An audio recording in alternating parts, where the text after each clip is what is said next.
Other People's Money and How the Bankers Use It by Louis D. Brandeis. Reading by D. S. Harvey. Chapter 1. Our Financial Oligarchy.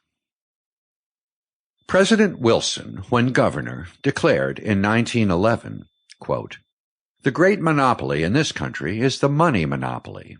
So long as that exists, our old variety and freedom and individual energy of development are out of the question. A great industrial nation is controlled by its system of credit. Our system of credit is concentrated.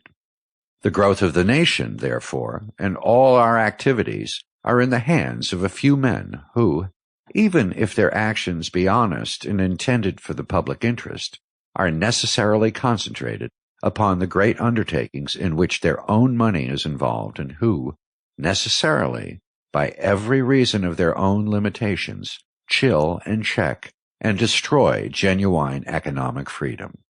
This is the greatest question of all, and to this statesmen must address themselves with an earnest determination to serve the long future and the true liberties of men." End quote. The Peugeot Committee, appointed in 1912, found, quote, "Far more dangerous than all that has happened to us in the past in the way of elimination of competition in industry is the control of credit through the domination of these groups over our banks and industries." End quote. Quote, "Whether under a different currency system the resources in our banks would be greater or less is comparatively immaterial if they continue to be controlled by a small group. It is impossible that there should be competition with all the facilities for raising money or selling large issues of bonds in the hands of these few bankers and their partners and allies, who together dominate the financial policies of most of the existing systems. The acts of this inner group, as here described, have nevertheless been more destructive of competition than anything accomplished by the trusts, for they strike at the very vitals of potential competition in every industry that is under their protection, a condition which, if permitted to continue, will render impossible all attempts to restore normal competitive conditions in the industrial world.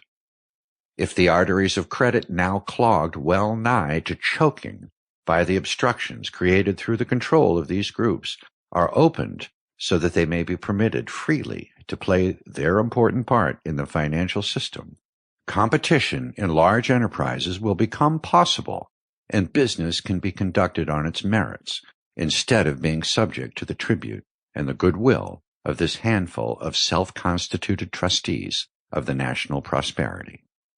The promise of new freedom was joyously proclaimed in 1913.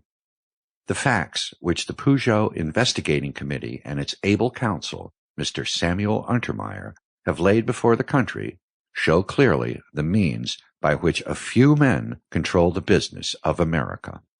The report proposes measures which promise some relief. Additional remedies will be proposed. Congress will soon be called upon to act. How shall the emancipation be wrought? On what lines shall we proceed? The facts, when fully understood, will teach us. The dominant element. The dominant element in our financial oligarchy is the investment banker. Associated banks, trust companies, and life insurance companies are his tools. Controlled railroads, public service, and industrial corporations are his subjects. Though properly but middlemen, these bankers bestride, as masters, America's business world, so that practically no large enterprise can be undertaken successfully without their participation or approval. These bankers are, of course, able men, possessed of large fortunes, but the most potent factor in their control of business is not the possession of extraordinary ability or huge wealth. The key to their power is combination, concentration intensive and comprehensive, advancing on three distinct lines. First, there is the obvious consolidation of banks and trust companies. Sample complete. Ready to continue?